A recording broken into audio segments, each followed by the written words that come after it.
تشہد ایک عبداللہ ابن عباس کی روایت میں ہے، ایک عبداللہ ابن مسعود کی روایت میں۔ عبداللہ ابن مسعود کی روایت میں جو تشہد ہے اس پر احناف کا عمل، عبداللہ ابن عباس کی روایت میں جو تشہد ہے اس پر امام شافعی کا عمل ہے۔ عبداللہ ابن مسعود کی تشہد ہے التحیات للہ والصلوات والطیبات، السلام علیک ایھا النبی ورحمۃ اللہ وبرکاتہ، السلام علینا وعلی عباد اللہ الصالحین الی آخر۔ ایک اشارہ ہے کہ آپ اس طرح 5 بناتے تھے، اس طرح نفی پر انگلی اٹھاتے تھے، اشہد اللہ الہ، اس بات پر نیچے کرتے تھے الا اللہ۔ کان رسول اللہ صلی اللہ علیہ وسلم، حضور علیہ السلام جب بیٹھتی تھی تشہد میں تو رکھتے تھے اپنا دائیں ہاتھ دائیں گھٹنے کے اوپر اور رکھتے تھے دائیں ہاتھ دائیں گھٹنے کے اوپر، وعقد ثلاثة وخمسین، اور 53 باندھ لیتی تھی، 1 2 3 3 ہو گئے، یہ 3 ہو گئے، یہ 5 ہوا اور 1 2 3، تو یہ 1 یہ 2 یہ 3 اور یہ 5 ہو گیا، تو 53 ہو گئے۔ واشار باصبعہ السبابہ، باقی ساری روایت وہی۔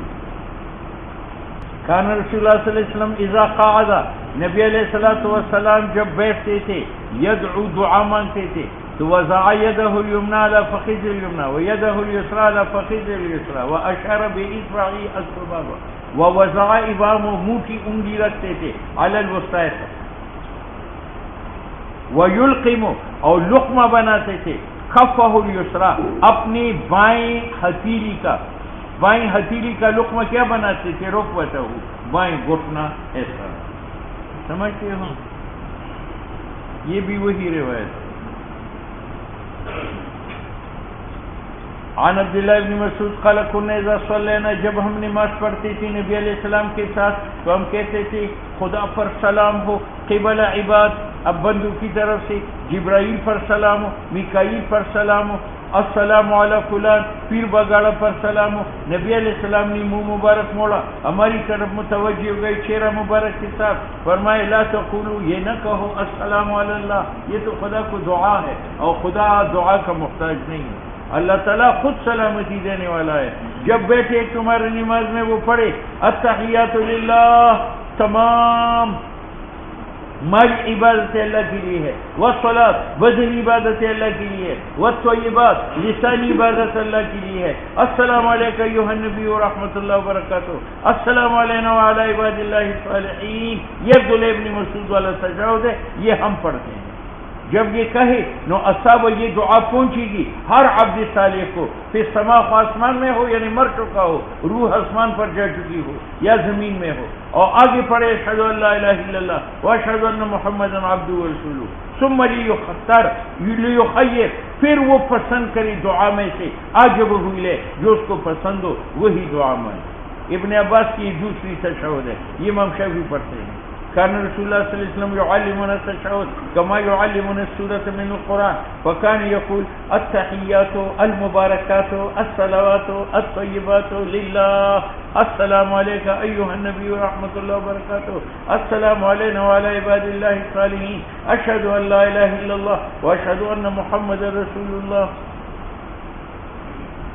عن رسول اللہ صلی اللہ علیہ وسلم قال ثم جلس، حضور بیٹھتے تھے، فافترشا، پھیلاتے تھے، رجل یسرا کو، ووضع، رکھتے تھے، ید یسرا، فخذ یسرا پر، اور کھینچتے تھے، مرفقہ الیمنی، اپنا دایاں ہاتھ، علی فخذہ الیمنی، وقبض السنتین، 2 انگلیوں کو جوڑتے تھے، وحلق حلقۃ، اور اس طرح حلقہ بناتے تھے، ثم رفع اصبعہ، پھر توحید کی گواہی کے لیے ایک انگلی اٹھاتے تھے، فرأیت، میں نے حضور کو دیکھا، یحرکھا، اس انگلی کو ہلاتے تھے، یدعو بہا، جب اشارہ کرتے تھے۔ امام شافعی کہتے ہیں اشارہ اس طرح کرو، ہم کہتے ہیں یہ نماز کی خشوع خضوع کے خلاف ہے۔ یہاں جو آیا ہے یحرکھا، اس کا معنی یہ کہ رفع کے لیے حرکت دو اور بیٹھنے کے لیے حرکت دو۔ تو راوی نے انگلی کو اٹھتے وقت بیٹھتے وقت دیکھا کہ متحرک ہے، اس سے مراد یہ حرکت ہے، رفع و خفض کا مستقل حرکت نہیں۔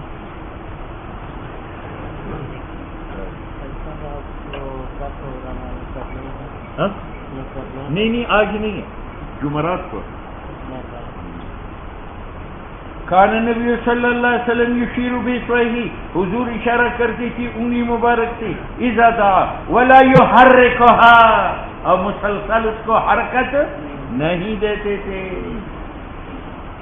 قال رسول اللہ صلی اللہ علیہ وسلم عن ابی ہریرہ قال ان رجلا پھر بگاڑا کان یدعو، اشارہ کرتی تھی باصبعہ، اشہد ان لا الہ الا اللہ، حضور نے فرمایا احد احد، ایک اٹھاؤ ایک اٹھاؤ، شہادت توحید کا کرتے ہو، دو انگلیاں اٹھاتے ہو۔ نہا رسول اللہ صلی اللہ علیہ وسلم ان یجلس الرجل فی الصلاۃ وهو معتمد علی یدہ، ہاتھوں پر ٹھیک نہ لگاؤ۔ کان النبی صلی اللہ علیہ وسلم فی الرکعتین الاولین، حضور رکعتین الاولین میں کأنہ علی، یعنی ایک شفع اولا ہے اس میں رکعت اولا، ایک شفع ثانی اس میں رکعت اولا، ان دو کے بعد قید استراحت نہیں کرتے تھے، کھڑے ہوتی تھی کأنہ علی الرفع، گوئے کہ آپ کے پاؤں کے نیچے انگارہ ہے، اتنی جلدی کھڑے ہوئے۔ احناف کہتے ہیں قید استراحت نہیں، امام شافعی کہتے ہیں، یہ ہماری دلیل ہے، یہ روایت گزر تھی۔ عن نافع قال كان عبد الله بن عمر اذا جلس في الصلاه وضع يديه على ركبتيه واشار باصبعه واتبعها بصره، اور انگلی کی تابع کرتے تھے آنکھ، تاکہ آنکھ یہ توحید عملی دیکھے۔ اور حضور نے فرمایا یہ لہیہ، یہ اشارہ اشد، زیادہ گران گزرتا ہے شیطان پر، من الحدید، تیر سے، یعنی تیر سے اس کو اتنی تکلیف نہیں ہے جتنی اس شبابت کی تکلیف۔ باب الصلاۃ علی النبی صلی اللہ علیہ وسلم، ایک روایت پڑھو، باقی سب درود کے فضائل۔ عن عبد الرحمن بن ابی لیلى قال لقيني كعب بن عجرة قال الا اهدي لك هدية، میں آپ کے پاس ایک ہدیہ نہ بھیجوں جو میں نے سنا نبی علیہ السلام سے؟ میں نے کہا ضرور، فاضحہ، وہ بھیجو الیہ میری طرف۔ وقال سألنا، ہم نے حضور سے پوچھا، ہم نے کہا کہ یا رسول اللہ کیف الصلاۃ علیکم، کس طرح ہم درود پڑھے تم پر، یعنی تمہارے اہل بیت پر؟ اللہ تعالیٰ نے ہمیں سکھایا ہے سلام کرنا۔ قال اللہم، قال حضور نے فرمایا تم پڑھو اللہم صلی علی محمد وعلی آل محمد کما صلیت علی ابراہیم وعلی آل ابراہیم انک حمید مجید، اللہم بارک علی محمد وعلی آل محمد کما بارکت علی ابراہیم وعلی آل ابراہیم انک حمید مجید۔ یہ درود ابراہیمی ہے، اس میں فضیلت ہے۔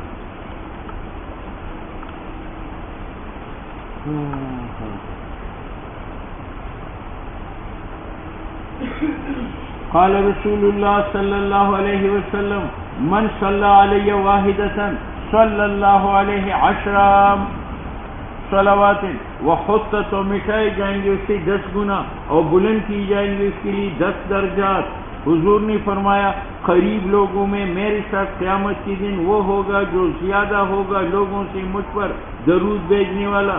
حضور نے فرمایا اللہ کے فرشتے ہیں، چلتے ہیں زمین کے اندر، پہنچاتے ہیں مجھے میری امت کی طرف سے صلاۃ و سلام۔ حضور نے فرمایا نہیں ہے کوئی آدمی جو سلام کرے مجھے مگر اللہ لوٹاتا ہے مجھ علیہ، مجھ پر میری روح، میں اس کا جواب دیتا ہوں۔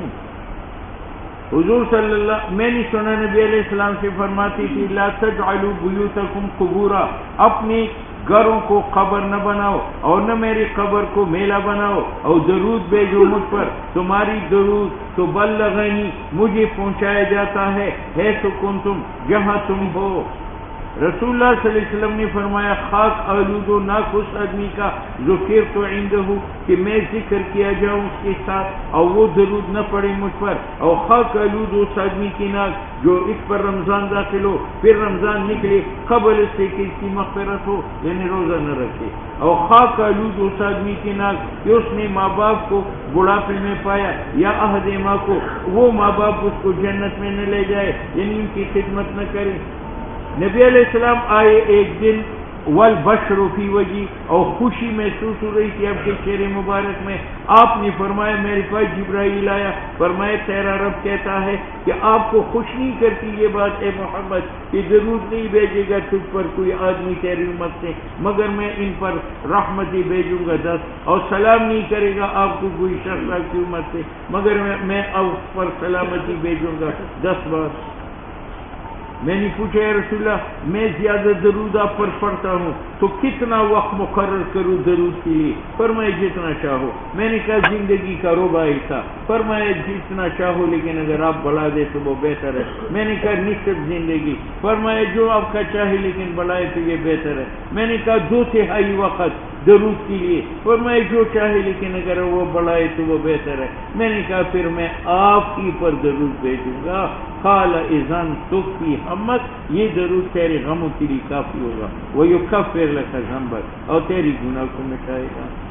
اتنے میں حضور تشریف فرماتے ایک آدمی داخل ہوا، فصلی، اس نے نماز پڑھی، فقال اللہم، یا اللہ مغفرت کرے مجھے، رحمت کرے مجھے. حضور نے فرمایا عجلتا، تم نے جلد بازی کی اے نمازی. جب آپ نماز پڑھتے ہو بیٹھتے ہیں پہلے خدا کا حمد بیان کرو ان صفات کے ساتھ جس کا وہ لائق ہے، پھر درود بھیجو مجھ پر، پھر خدا سے دعا مانگو. پھر نماز پڑھی ایک اور آدمی نے، اس نے خدا کا حمد بیان کیا اور درود بھیجی نبی علیہ السلام پر. حضور نے اس کو فرمایا اے نمازی ادعو، دعا مانگو تو جب یہ قبول ہو. عبداللہ بن مسعود فرماتے ہیں میں نماز پڑھ رہا تھا اور نبی علیہ السلام ابو بکر عمر ان کے ساتھ تھے. جب میں بیٹھا میں نے شروع کی ثنا اللہ پر، ثم الصلاۃ، پھر میں نے درود بھیجی حضور علیہ السلام پر، پھر میں نے دعا مانگی اپنے لیے. حضور علیہ السلام نے فرمایا سل مانگ توسا، آپ کو دیا جائے گا، سل مانگ آپ کو دیا جائے گا. حضور نے فرمایا جس کو خوش کری یہ بات ایوب طالب المکیال الوفا کہ ان کی نیکیوں سے ترازو بھر جائے. جب وہ درود بیچتا ہے مجھ پر یعنی اہل بیت پر تو وہ یہ کہے اللہم صلی علی محمد النبی الامی وازواجہ امہات المؤمنین وذریتہ واہل بیتہ کما صلیت علی ابراہیم انک حمید مجید. حضور نے فرمایا البخیل الذی، بخیل وہ شخص ہے ذکرت عندہ کہ میرا نام لیا جائے اس کے سامنے اور وہ درود نہ بھیجے مجھ پر. حضور نے فرمایا جو درود بھیجے گا مجھ پر عند قبری، روضے کے پاس میں وہ سنتا ہوں، جو درود بھیجے گا مجھ پر نہ دور سے ابلغتہ وہ مجھ تک پہنچایا جاتا ہے. من صلی، جو درود پڑھے گا نبی علیہ السلام پر واحدتاً صلی اللہ علیہ وملائکتہ 70 صلاۃ. قال من صلی علی محمد قال اللہم انزلہ، یا اللہ پہنچاؤ حضور کو المقعد اس ٹھکانے کو جو مقرب ہے عندک یوم القیامہ، تو واجب ہے اس کے لیے میری شفاعت. نبی علیہ السلام خرج رسول اللہ صلی اللہ علیہ وسلم، حضور مدینہ سے نکلے حتیٰ کہ داخل ہو گئے کھجور کے ایک باغ میں، وہاں نفل پڑے، اس میں سجدہ طویل کیا. میں ڈرا کہ اللہ نے اس کی روح قبض کر دی. قال، حضور نے راوی کہتے ہیں میں آیا، میں دیکھ رہا تھا، حضور نے سر اٹھایا، فرمایا مالکا، کیا ہوا میرے قریب آئے؟ میں نے یہ فکر دامنگیر جو تھی وہ ذکر کی کہ میرا خیال تھا فوت ہو گئے. فرمایا نہیں، جبرائیل میرے پاس آیا اور اس نے مجھے کہا میں تمہیں خبر نہ دوں خوشخبری کہ اللہ تعالیٰ عز و جل فرماتا ہے تیرے حق میں کہ جو تجھ پر درود بھیجے گا میں اس پر بھیجتا ہوں، جو آپ پر سلام بھیجے گا میں ان پر سلامتی بھیجوں گا. حضور نے فرمایا دعا موقوف معلق رہتی ہے آسمان زمین میں، لا یصعد منہا شیء، ایک لفظ اوپر آسمان کی نہیں جاتا حتیٰ کہ آپ درود پڑھیں نبی علیہ السلام پر. عبدہ و رسولہ کے بعد آپ جو چاہے دعا پڑھیں وہ ادعیہ ہے. نبی علیہ السلام دعا مانگتی تھی نماز میں، اللہم انی اعوذ بک، یا اللہ تیری پناہ مانگتا ہوں عذاب قبر سے، تیری پناہ مانگتا ہوں مسیح دجال کے عذاب سے، تیری پناہ مانگتا ہوں زندوں کے عذاب سے، مردوں کے عذاب سے. یا اللہ میں تیری پناہ مانگتا ہوں گناہ سے اور قرض سے. ایک قائل نے کہا یا رسول اللہ آپ کثرت سے پناہ مانگتے ہیں قرض سے. حضور نے فرمایا آدمی جب مقروض ہوتا ہے، حد سے بات کرتے، جھوٹ بولتا ہے، وعدہ کرتا ہے، مخالفت کرتا ہے، یہ گناہوں کی جڑ ہے. حضور نے فرمایا جب فارغ ہو جائے ایک تمہارا آخری تشہد سے تو پناہ مانگی 4 چیزوں سے، عذاب جہنم سے، عذاب قبر سے، فتنہ محیا اور ممات سے، ومن شر المسیح الدجال. نبی علیہ السلام سکھاتا تھا یہ دعا جیسے قرآن کی صورت سکھاتا تھا. فرماتی تھی تم پڑھو یا اللہ میں تیری پناہ مانگتا ہوں عذاب جہنم سے، تیری پناہ مانگتا ہوں عذاب قبر سے، تیری پناہ مانگتا ہوں مسیح دجال کے عذاب سے، تیری پناہ مانگتا ہوں زندہ اور موت کی فتنوں سے. قلت یا رسول اللہ علمنی، مجھے سکھاؤ ایک دعا کہ وہ میں مانگوں نماز میں. فرمائے تم مانگو یا اللہ میں ظلم کر چکا اپنے اوپر ظلم کرتی اور معاف نہیں کرتا گناہ مگر تو معاف کرو میرے لیے ایسی مغفرت جو تیری طرف سے ہو، رحم کرو مجھ پر، تو ہے بخشنے والا مہربان. میں دیکھتا تھا رسول اللہ صلی اللہ علیہ وسلم کو سلام پھیرتا تھا عن یمینہ وعن یسارہ حتی ارى بیاض خدیہ، یعنی نماز میں زیادہ ایسا نہیں کرتے کہ السلام علیکم، بس السلام علیکم، تاکہ پیچھے آدمی رخصار ہو. کان رسول اللہ صلی اللہ علیہ وسلم اذا صلی صلاۃ اقبل علینا بوجهہ، اس طرح مقتدیوں کے سامنے بیٹھے تھے. پٹھان امام کبھی ادھر منہ کرتا ہے کبھی ادھر کرتا ہے، وہ غلط ہے، بالکل مقتدی کے سامنے بیٹھے. کان نبی علیہ السلام ینصرف، نبی علیہ السلام مقتدیوں کی طرف لوٹتے تھے عن یمینہ، غالباً کبھی کبھی بائیں طرف سے بھی لوٹتے. اس لیے فرمایا عبداللہ بن مسعود فرماتے ہیں نہ مقرر کرے ایک تمہارا شیطان کے لیے حصہ اپنی نماز میں سے، وہ حصہ یہ ہے کہ امام کا یہ رائے عقیدہ ہو کہ مجھ پر واجب ہے کہ میں مقتدیوں کی طرف نہ لوٹوں مگر دائیں طرف سے، نہ کبھی دائیں سے کبھی بائیں سے. میں نہیں دیکھا رسول اللہ صلی اللہ علیہ وسلم کو کثیرت ینصرف عن یسارہ. ہم جب نماز پڑھتے تھے حضور کے پیچھے تو ہم پسند کرتے تھے کہ ہم سب کے دائیں طرف کھڑے ہو. کیوں؟ حضور عموماً جب گھومتے تھے تو دائیں طرف سے گھومتے تھے تو ہم دائیں صف میں کھڑے ہوتے تھے یقبل علینا بوجہہ، تاکہ آپ کا چہرہ پھیرے جائے. عن ام سلمہ قالت ان النساء، عورتیں حضور کے زمانے میں جب سلام پھیرتی تھی فرض سے تو قم نہ کھڑی ہو جاتی تھی اور بیٹھے رہتے تھے رسول اللہ صلی اللہ علیہ وسلم اور وہ مرد صلی اللہ جو نماز پڑھتے تھے ماشاءاللہ. فاذا قام، جب حضور کھڑے ہوتے تھے سب مرد کھڑے ہوتے تھے تاکہ عورتیں پہلے نکل جائیں. معاذ فرماتے ہیں قال اخذ بیدی، میرا ہاتھ پکڑا نبی علیہ السلام نے. فرمایا انی لاحبک یا معاذ، مجھے آپ سے محبت ہے اے معاذ. میں نے کہا انا احبک یا رسول اللہ، مجھے بھی آپ سے محبت ہے. فرمایا جب محبت ہے تو آپ نہ چھوڑے یہ بات کہ آپ پڑھے ہر نماز کے پیچھے رب اعینی علی ذکر، یا اللہ مجھے میری مدد کرے کہ تیرا ذکر کروں، تیرا شکر کروں، تیری عبادت کروں. ان رسول اللہ صلی اللہ علیہ وسلم کان یسلم عن یمینہ السلام علیکم ورحمۃ اللہ حتی یری بیاض خدہ الایمن وعن یسارہ السلام علیکم ورحمۃ اللہ حتی یری بیاض خدہ الایسر. کان اکثر انصراف نبی علیہ السلام، حضور کا لوٹنا مقتدیوں کی طرف الی شقہ الایسر الی حجرتہ، اس طرف حضور علیہ السلام کا حجرہ، یہ ممبر ہے محراب ہے، وہ آپ کا حجرہ تھا تو آپ اس طرف سے گھومتے تھے حجرے کی طرف. ان نبی صلی اللہ علیہ وسلم کان اچھا جی. عن شداد ابن اوس قال كان رسول الله صلی اللہ علیہ وسلم یقول فی صلاته اللهم انی اسألک، یا اللہ میں تجھ سے سوال کرتا ہوں ثابت قدمی کا دین میں اور پختگی کا ہدایت میں، اور سوال کرتا ہوں شکر تیری نعمتوں کا اور اچھی عبادت، اور اسألک قلبا سلیما ولسانا صادقا، اور سوال کرتا ہوں من خیر ما تعلم واعوذ بک من شر ما تعلم واستغفرک لما تعلم. کان رسول اللہ صلی اللہ علیہ وسلم یقول فی صلاته بعد التشہد، حضور علیہ السلام تشہد کے بعد پڑھتے تھے احسن الکلام کلام اللہ و احسن الہدی ہدی محمد صلی اللہ علیہ وسلم، بہترین کلام خدا کا کلام اور بہترین سنت جناب نبی کریم صلی اللہ علیہ وسلم کی سنت اور سیرت. نبی علیہ السلام سلام پھیرتے تھے نماز میں تسلیمۃ تلقاء وجہ، تلقاء وجہ کا معنی نہیں کہ قبلہ کی طرف سے السلام علیکم. ابھی عبداللہ بن مسعود کی روایت گزری دائیں طرف السلام علیکم سے، لیکن قبلہ تلقاء وجہ کا معنی یہ کہ شروع سلام کو اس وقت کرتے تھے کہ منہ مبارک قبلے کی طرف ہوتا تھا السلام علیکم ابو ويميل الى الشق الايمن شيئا.